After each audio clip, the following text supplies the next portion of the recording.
வணக்கம் வீவர்ஸ். இன்றைக்கி நம்ம இந்த சேனலில் என்ன பார்க்க போகிறோம் அப்படின்னா, மீன் குழம்பு எப்படி வைக்க போகிறோன்றதுனா இந்த வீடியோ முழுக்க நம்ம பார்க்க போகிறோம். ஸோ ரொம்ப பார்க்கவே அருமையாகவும் இருக்கும், சூப்பராகவும் இருக்கும், ரொம்ப டேஸ்டியாக இருக்கும். நீங்களும் சமைச்சு பார்த்துட்டு எனக்கு கமெண்ட்டில் பண்ணுங்கள். மறக்காமல் சப்ஸ்கிரைப் பண்ணாதவங்க சப்ஸ்கிரைப் கொடுத்துருங்க. இப்போது நம்ம அடுப்பில் ஒரு பாத்திரத்தை எடுத்து வச்சுக்குவோம். லைட்டாக சூடு ஏறினதுக்கப்புறம் நம்ம என்னென்ன சேர்க்க போகிறோன்றதை இப்போ நான் உங்களுக்கு சொல்கிறேன். 9 சின்ன வெங்காயம் எடுத்து வச்சுக்கோங்க விரிச்சதை. அடுத்ததாக நம்ம மிளகு ஒரு அரை ஸ்பூனு நம்ம எடுத்து வச்சுருக்கோம், பூண்டு எடுத்து வச்சுருக்கோம். இதை நம்ம அந்த பாத்திரத்தில் நம்ம போட்டு என்ன பண்ண போகிறோம்னா, எண்ணெய் ஊற்றாமல் நம்ம லைட்டாக வதக்கிக்க போகிறோம்.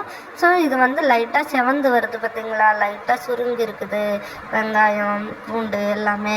இந்த வாசனை வரும் பொழுது நம்ம அடுத்ததாக என்ன சேர்க்க போகிறோம்னா, அரை கப்பு தேங்காய் நம்ம துருவினதை நம்ம சேர்த்து இதில் வதக்க போகிறோம்.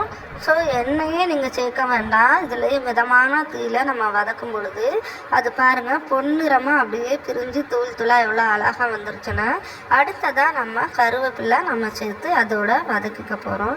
ஸோ வாசனை ரொம்ப சூப்பராகவே இருக்கும். நீங்கள் இந்த மாதிரி அரைச்சி நீங்கள் செய்யும் பொழுது உங்களுக்கு குழம்பு ரொம்ப டேஸ்டியாகவும் இருக்கும், சுவையாகவும் இருக்கும். ஸோ நீங்களும் இந்த மாதிரி செய்யுங்க. அடுத்தது நம்ம என்னென்ன சேர்க்க போகிறோன்றதை இப்போ நான் உங்களுக்கு சொல்கிறேன். அனலை கொஞ்சம் கம்மியாக வச்சுக்கோங்க, இல்லைன்னா நெடி வரும். ஸோ மிளகாய்த்தூள் நான் ஒரு 3 ஸ்பூன் எடுத்திருக்கேன், மல்லித்தூள் ஒரு 3 ஸ்பூன் எடுத்திருக்கேன். அடுத்ததாக கரம் மசாலா ஒரு அரை ஸ்பூன் எடுத்திருக்கேன். அடுத்து மஞ்சத்தூள் ஒரு 1/4 ஸ்பூன் எடுத்திருக்கேன். நல்லா வதக்கிக்கோங்க. இது நல்லா வதக்குனதுக்கப்புறம் பாருங்கள் எப்படி வந்திருக்குன்னு, அப்படியே வாசனையாக இருக்கும். ஸோ கருக விட்டுறாதுங்க, அப்போ டேஸ்ட்டு மாறிடும், நெடி வேற அதிகமாகிடும். ஸோ நீங்கள் எந்தளவுக்கு இதை லைட்டாக வதக்குறீங்களோ அது உங்களுக்கு அரைக்கும் பொழுது சூப்பராக அந்த டேஸ்ட் வந்துடும். இப்போ ஒரு மிக்சி ஜாரை எடுத்து வச்சுக்குவோம்.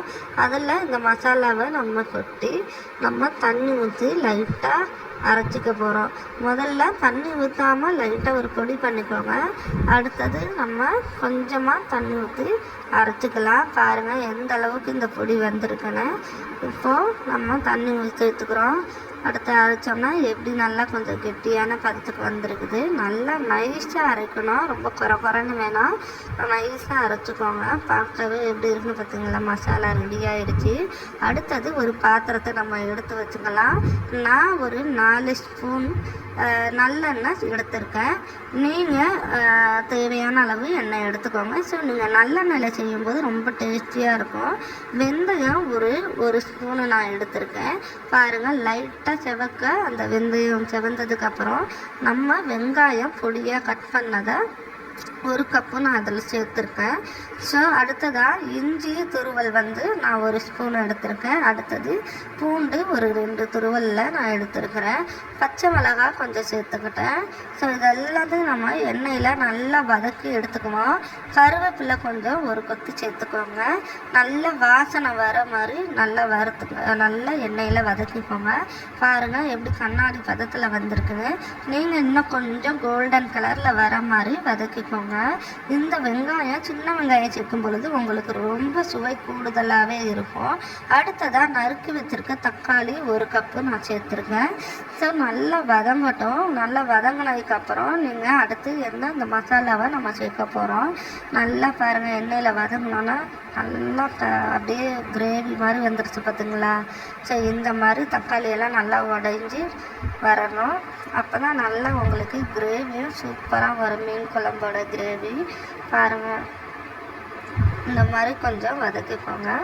அடுத்ததாக வதக்கி எடுத்ததுக்கப்புறம் நம்ம அரைச்சி விட்ட அந்த மசாலாவை நம்ம இதில் சேர்க்க போகிறோம். ரொம்ப நைஸாக அரைச்சிருக்க அந்த மசாலாவை நம்ம சேர்த்துக்கலாம். அடுத்தது இதை கொஞ்சம் நல்லா வதக்கிக்குவோம். எண்ணெயிலேயே கொஞ்சம் நல்லா வதக்கிக்கலாம்.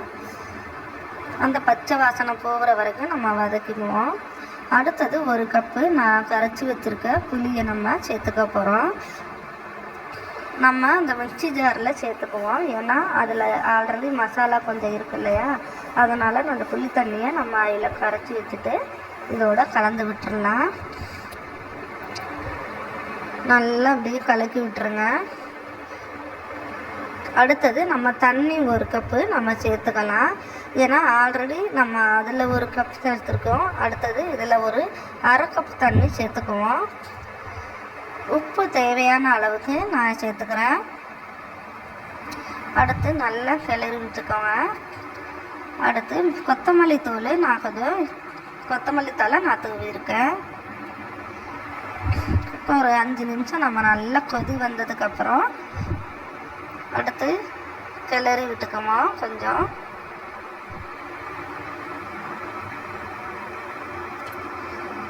இப்படி நல்லா கிளறினதுக்கப்புறம் பாருங்கள் நல்லா வாசனையாக வந்திருக்கு. அதே போல் அதோட எண்ணெய் பிரிஞ்சு வந்திருக்கு. இப்போ நான் வஞ்சிர மீனை எடுத்திருக்கேன். வஞ்சிர மீன் பார்த்திங்கன்னா நல்லா குழம்புக்கு ரொம்ப சுவையாகவும் இருக்கும். வால் நான் தலை எல்லாமே நான் சேர்த்துருக்கேன். இப்போ நம்ம அந்த கிரேவியில் நம்ம போட போகிறோம்.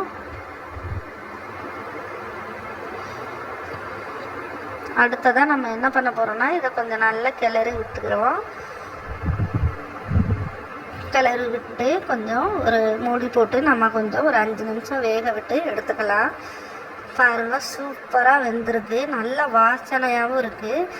நீங்களும் இது மாதிரி ட்ரை பண்ணி பாருங்கள். உடையாமல் வந்திருக்கும். கொத்தமல்லி தழை நான் கொஞ்சம் சேர்த்துக்கிட்டேன்.